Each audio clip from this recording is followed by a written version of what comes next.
level, it would cost you a lot of money. But if you target the right people, you can do it in a more cost-efficient way. And we know that funding is an issue. I work all over the country, but New Hampshire doesn't have the funding locally that most other, some other places do. Wisconsin's a state that, again, doesn't have a lot of, funding on a local level to do these things. So we understand, and spending a number of years in a couple of counties in New Hampshire, I know that they're struggling in a way with money that some other places aren't. So as we look at recommendations, we also take that into account, is to say, based on your funding opportunities, you want to consider a model that's more cost efficient, and because you're just not going to have money down the road. And I think you have to look at that realistically.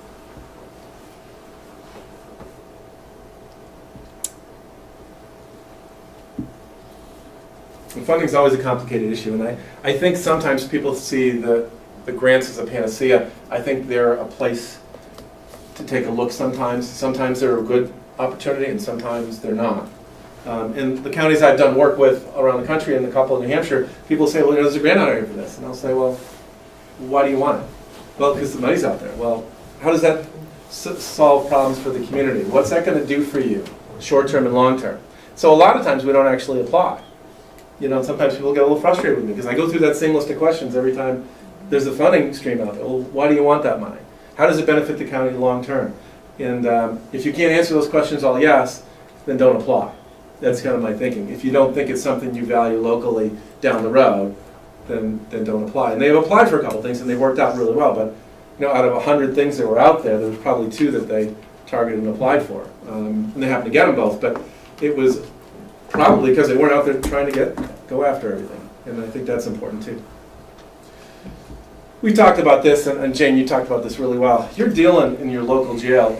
Local jails are much more complicated to run than state or federal prisons, because you've got everything in there. You've got mental health, you've got aging people, you've got young people. You might have somebody who's in for a very serious charge like a murder next to somebody in for a traffic violation. And so they're very difficult models to deal with. And I think all the things that you're talking about doing here, you have to make work in a local jail. People are there for a shorter period of time. And so there's lots of challenges out there when you look at who's in your local jail. The one thing I found is the common denominator, and we talked to the Northern Human Services folks today, and they're finding about 80% of the population they work with are co-occurring people, mental health and substance abuse together. In the jail in Sullivan County, we've interviewed everybody for the last 2 years who's walked in the door, and they're at about 75% co-occurring. So that's who you're getting in your jail now. Now that might be different than before, because maybe we weren't evaluating it very well, but you're talking about very complicated people to deal with. And that's why you have to have these programs extend into the community, because they don't just have one problem. Your typical offender has substance abuse problems, mental health, lack of education, lack of job skills, and they don't make really good decisions. And Jen, you talked about this yesterday, and it's a great example, is it's not about getting a job with them, it's keeping a job.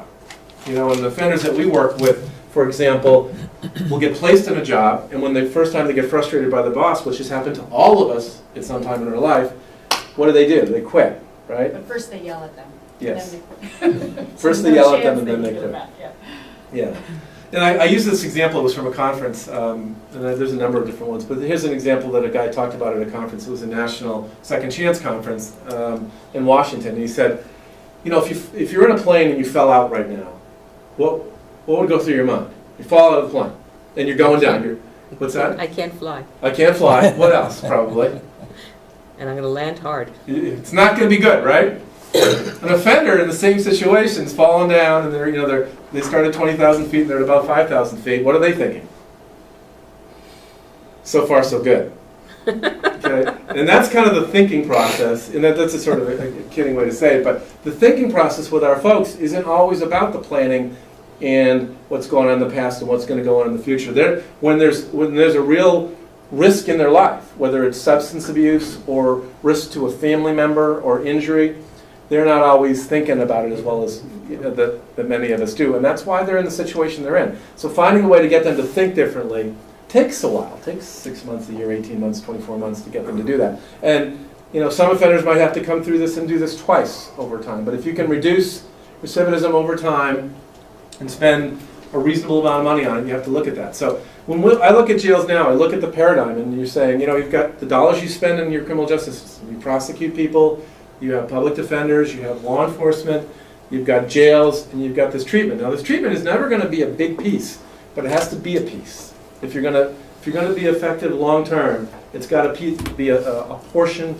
of your money. And we do know for the small amount of money that's spent on this, that the return has been incredible in the places that have done it. So, for the investment and return, if you were looking at this as a financial advisor somewhere, the investment return is really, really good. And it's demonstrated over a period of time. Again, we are not talking millions of dollars. We're talking about programs that oftentimes don't have large numbers. The county I worked in had a jail count of 2,200 and 2,000 in the year 2000. They're at 900 now. But again, that's 12 years of intensive transitional programming going on with offenders in that community, and those risk return people aren't coming back 1, 2, 3, 4, 5, 6, 7 times. And so the investment and the return has been there for them and others. And I know that jail counts are going down around the country, but they haven't gone down that far. They haven't gone down from 2,200 to 900. People are spending money less on jails now because of a variety of reasons, and we're really not sure what they are, but jail and prison counts are going down all over the country. And I think using the money more effectively. I work in California, and they've done a lot of work in California in terms of locking everybody up, the 3 strikes and you're out. Everybody thought that was such a great law. Well, what they're doing now in California is very different now, is that they cannot house the population that's in their jail, so they have to make these classification decisions on the way out that aren't involving the judge, that aren't involving the county, the prosecutor, the public defender.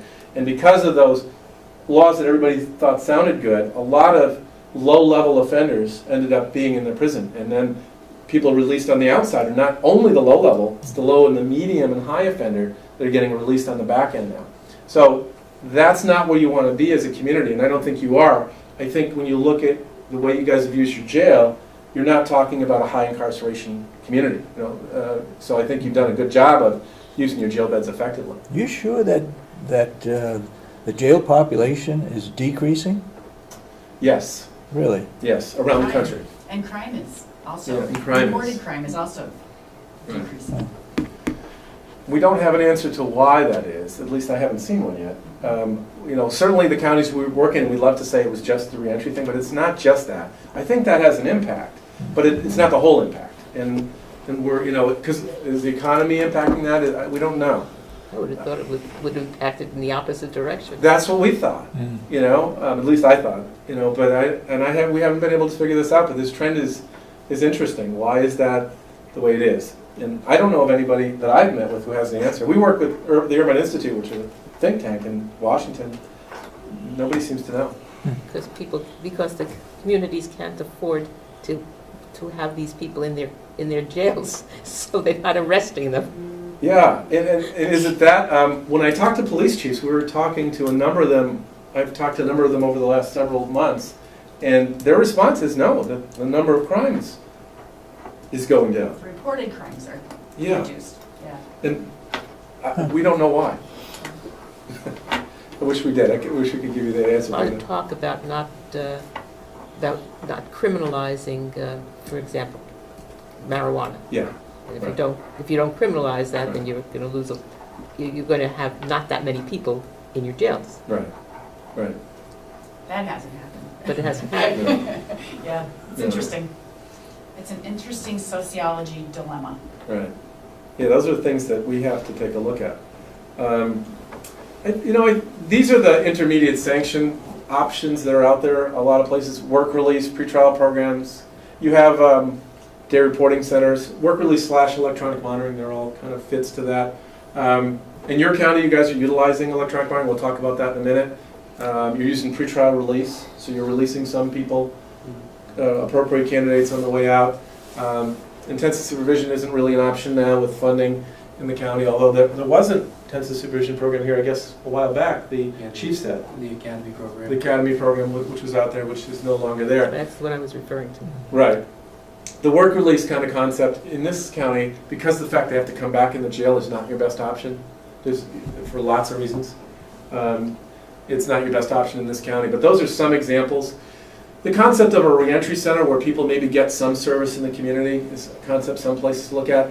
The idea of day reporting, which is a day-long program that people check into, is not your best option because of economy of scale. Bigger communities do, like, for example, in Madison, Wisconsin, they have one that works really well. But if you've got large populations, you can do that. That's not your best option here as a county. Pre-trial release programs, yours does all these things, would you say, Jane? It monitors people while awaiting trial, supervision for people using some technology when you need to. You guys use global position technology. We won't talk much about ISP because that's not an option here. So right now, this is what you've got going. Work release has not been used to a great extent. Administrative home confinement, you're about We have 4 people over on it. about 4 to 6 on an average on a daily basis in the program. So a number of offenders earn their way out to get to electronic monitoring. They pay for that. They pay a fee for that every day. That's a very positive thing. I think it's good. You're not putting everybody out. You're thinking about who you're putting out, and you're moving them out in a strategic way. I believe that makes a lot of sense. Some counties will just throw them out there and without thinking about it, but based on your total number and the number on EM, that's a reasonable number. Your pretrial release program is 10 to 15 people a day on average, and that program provides some supervision if they need it. Your home confinement program uses GPS technology. That's the technology that's going to tell you the most information about an offender. You know, so it helps you stop something if there's an issue. And your numbers of completion, by the way, on both of those programs are pretty high based on the stats we saw. Okay, so that's a really good thing. Community service, you guys do some community service. I think when it's community service, it's meaningful, where you go out with a work crew and they learn something, or they help an agency that's in need, and you fix an open pantry or a housing project. It's a wonderful thing. I think people learn a lot from it. And you're doing it as much as you can now. It's not all the time, but there's some of that going on, right? I think that's really good. Your educational programming, you have program where people can go. There's an education software program that you guys are using. And those kind of programs offenders do really well with for whatever reasons. They operate off the computer really well, and it's a good software system. So you're just starting with that. That's not going to impact everybody, but a certain number of offenders. What you guys think of total ballpark number of people you're going to serve with that? We want to put anybody that's sentenced through it, Okay. that doesn't have a GED. Good. So that's a new program that you've done. So you're just starting a life skills parenting program. Yes, with UNH Cooperative Extension. Yeah. And UNH Cooperative Extension does really good family work. I've worked with them in a couple of other counties. It's a great group to work with. The programming that they have done in the past has been really, really good. So I think that's a great partnership. So those kind of partnerships that you're doing right now, to me, are really good. Mental health programming, you're doing some screening and assessment for mental health cases that are being seen by a psychiatrist. So there's some things going on there. Probably could do more, but that's a beginning point. I think you're doing some good work there. This new substance abuse program will really deal with some of the co-occurring issues as you do it, and hopefully that program will target people to transition. And that's a new piece that we're talking about. What's the total number of hours? I know it's 8 hours a month for the programming. 8 hours a week. 8 hours a week for the 8 program. hours, right. And that'll give you the ability to go through a full curricula of a targeted group who stay in the program for a full month. I'm sorry, Karen, you were right. For just the substance abuse program, it was 8 hours a week. 8 hours a week, okay. That'll allow you to get through the programming you need to get to. The curriculum that you guys have looked at is called Hazelton New Directions. That is a best practice curriculum, and it's been used all over the country with criminal offenders and been real effective. I know of a number of counties that use it. About 3 of our sites use it. 3 of our 6 TJC sites use it. Sullivan County uses it, and they've been real pleased with the curriculum, which is a really positive thing. So there's a lot of really good things going on in the county. And I don't know if you have any thoughts here. You want to jump in here? I don't, no, I mean, I think that Kevin's talked about it. Okay. I don't know why I would say differently. Okay, so I think the good thing is you're doing good things already. You're starting to invest in a couple of things now that are not high expense programming, but programming for high risk offenders. The one thing that we want to spend some time working with the folks here on is making sure that that connection is there, and working with the probation folks in Northern Human Services and Jason and his staff about making sure that that transition plan is there. So when they walk out the door, these people get a plan and then they move back to the community with it. One of the major things that we don't have in our community Yeah. that impressed me in La Crosse was a connection with housing. We don't have any housing anywhere where you can say, we can offer you an apartment. Right. We send these people out to wherever To the they're, nursing home. wherever they're gonna go. Don't get me started. Wherever they're gonna go. You know, housing is such an interesting dilemma for every community. And so when, I think maybe a year or so ago, when the TJC people were in La Crosse trying to work with us, everyone insisted that housing was our biggest issue. Oh my gosh, it's terrible, it's terrible, it's terrible. And then what we have found over time is that we're all thinking about a really small number that are chronic problems.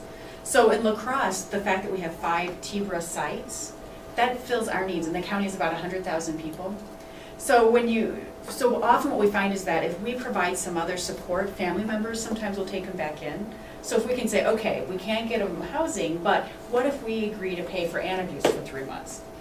And sometimes I'm sorry, for what? antabuse is a drug that people can take who are alcoholics that curbs their drinking. So what if we do that instead? And a lot of times then parents or a sibling or someone will take them back in. So we really try to be creative, because if we found that we were getting stuck on the housing issue, and what we've realized is probably not as big of an issue as we had originally thought, because we're all thinking about the same 2 or 3 people that none of us could figure out housing for. So it's one of those, if you can get the data on how many truly homeless people are in the criminal justice system, my guess is be a fairly small number. There are a lot of people who can couch hop a lot, and they are truly homeless, but is trying to figure out places that people can stay, and a lot of it is just being really creative. Yeah. So it's not an easy thing, but I know it also gets identified often as a big issue, and it certainly is nice to have those spots. But I also know that people sort of get bogged down sometimes in that, but I think that it's trying to be That's creative. an interesting concept of paying family to take them back. Yeah, well, we're getting paid for a drug, so they'll take them back. Right, exactly. Yeah, it is. Trying to be creative. I think that's a big piece of this, is figuring out what we may not be able to do this, but can we do this? And is this something that will meet the needs of this person? So. That is, housing is an issue, looking at, like I said, employment pieces down the road. There's Jane talked about employment workforce development. NIC provides that training if people want, as like a group of counties to apply, they'll come in and do that for people if there's something that people want to do. But I think what probably makes the most sense here early is to take these 2 or 3 major programs that you're doing now, maybe look at the housing too, but inside, look at this substance abuse program, this education piece and life skills, and then begin to look at those being your major programming, and then following people back out in the community. That's got to be an important piece for you, and it's probably a really good place to say, let's start with these and not talk about getting all the way there overnight, because it's sometimes people try to do 9 things at once and they don't do them so well. I think if you could look at these 3 things as a county, that would be good. At the same time, evaluate whether or not you want to look at grant funding down the road. There will be some second chance funding coming out over the next, you never know when they're going to put out their applications, somewhere between February and May or June, they send them out. Is there something else you want to apply for? And is there a way to enhance these models further while you're testing them out locally here now? Is that something you as a community want to do? And if you do, then pursuing whatever those are. But I recommend people pursue very specific things, not, because there's a lot of grants out there. Yeah. And again, I do some of that work with some of the counties I work with, and we'll look at all these grants, and there's like 1 or 2 that really make sense. And so don't apply for the grant because there's a grant. Only apply for it because it fits the goals of your committee. And I think a committee like a Criminal Justice Coordinating Committee is the place that should drive that. Because as a community, you've got all of your major players there. People, somebody from the Commissioner's office, somebody, public defender, and it's people in fairly high-ranking positions oftentimes who make a lot of these decisions. And having them on the board together every couple of months, and it's not easy to do, as Jane said, but getting them there is important because the system needs to communicate together to be effective. And it's hard to do that individually. So how did you entice these people from the community to get involved? we invited them. I mean, I think that was the first piece, and then once the invitation went out, then it was a matter of the consultants helped explain why it was important, and we then met monthly and really allowed the community partners to decide what they thought were important issues. And, you know, that has not been easy. There's been some inconsistency, but over time, you can tell there's been a nice core group that continues to meet. So we may have started out with 20, and now there's 6, but it's 6 people or 6 organizations that really care. And I think that's part of the process, is figuring out who's really interested in this population, or who realizes they're working with this population anyway, would rather know more about them, rather than just ignore the fact that they are in jail periodically, so. But mostly it's inviting. I mean, I have told the story many times that when I was initially told that we had to invite community partners, I was fairly resistant because I hadn't had necessarily the best experiences with community agencies, and was told, you know, well, you have to. And I will say now that was the best thing that they made us do, was really open that up to the community partners, because they were more interested than what I was giving them credit for. That was one of the things that I needed to work out.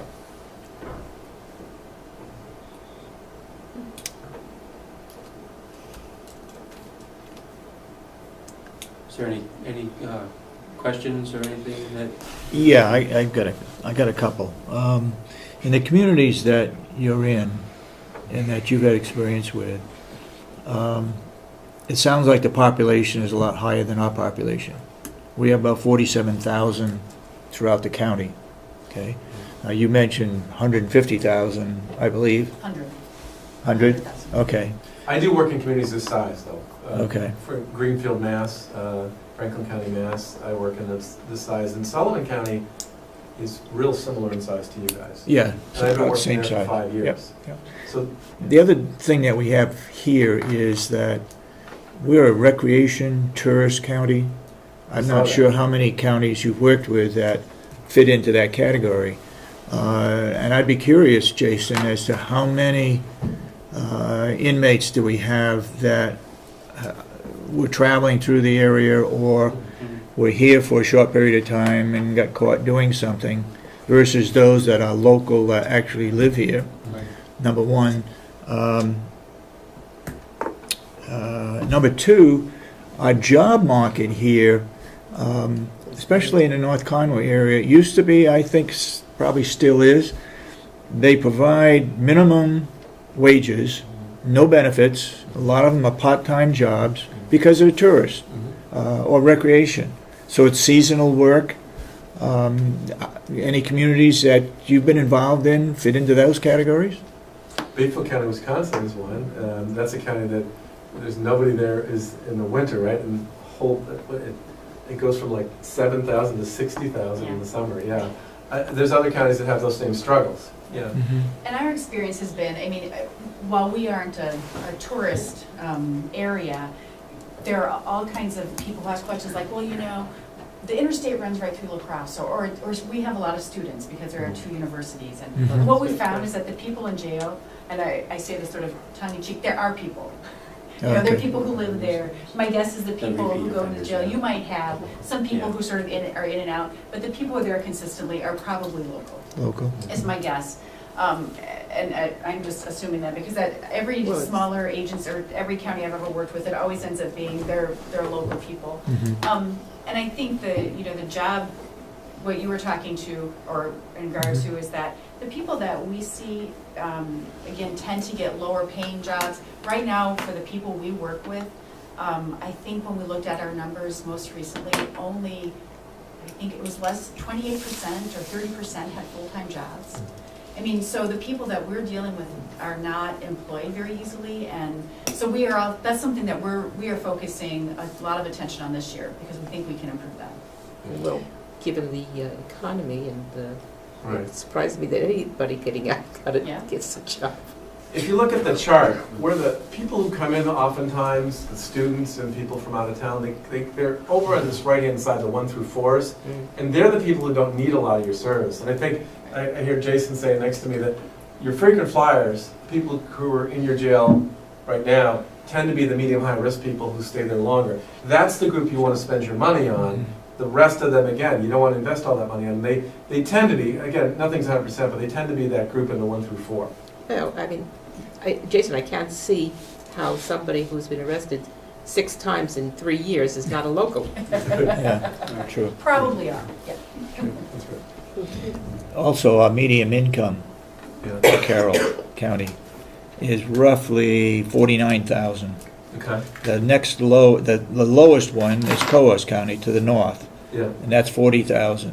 They're losing people up there, and they're going down in population, actually. okay.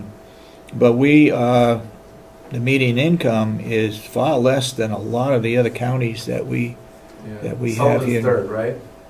Sullivan County, yeah. In the third, yeah. Yeah, we've worked, like I said, I've worked there for a number of years, and they struggle with the same issues of multi-generational people coming back to jail, but also Mhm. really low-income people, and they're Yeah. battling that same stuff. Well, one of the statistics I read just yesterday is that given our population age group, Yeah, we're getting the older population. right. And that that means not only are we getting them as residents, we're also getting them as clients in our jails. Mhm. And we're going to be hit by other things that is commensurate with being an older population. That is, Right. you're going to have health issues, Yeah. and you have to be dealing with that in our jails as well. And our poverty level is third from the top. Yeah. Yeah, you know, I'm a social worker by training, and I can think of so many things to work on. Yeah. You know, sometimes it feels a little overwhelming, which is why what Jason is doing and what staff are doing is they're picking things that we know will have an effect over time and taking sort of the baby steps versus trying to fix everything at once, because it gets very overwhelming to think about, poverty and no housing and, just the unemployment rate. It gets very big and overwhelming. So when you think about, again, the baby steps, and I've had the job I've had for 16 years, and this year, the Criminal Justice Management Council is focusing on employment. We're trying to figure out how do we call some employers together as our council to help us figure out employment issues. So we're really working on that, but again, I've had this job for 16 years, and it's the first year we're gonna spend focusing on that. So, it takes a long time to get to where you want to be, but I think that the steps that are being talked about here are really great steps, and so that's an advantage. Yeah, I agree. I think you can start by implementing the 2 or 3 things you're looking at now, but also begin to do research on the employment piece, like the OWDS training from the federal government is great because it teaches you some of that stuff about how to battle Mhm. through that. And yeah, you have a very interesting economy. People assume when they drive into town. I worked in Santa Barbara, they had the same questions, everybody thinks everybody has a lot of money. But you drive into town and you see, the tourist spot, and you say, oh, there's lots of money here. And then there isn't. There's a Yeah. misconception of that. Yeah, All the people with all the money are booking out of town at the end of February, right? The skiers and the hikers, right? Mostly the skiers. Well, a lot of part-time jobs, a lot of restaurant, and a lot of college students move in the summertime for part-time jobs. They like the environment, they like hiking, canoeing, swimming, and so forth here. And so they pick up a part-time job as a dishwasher or waitress or waiter, and they don't make an awful lot of money, and then they go back in the fall. Right.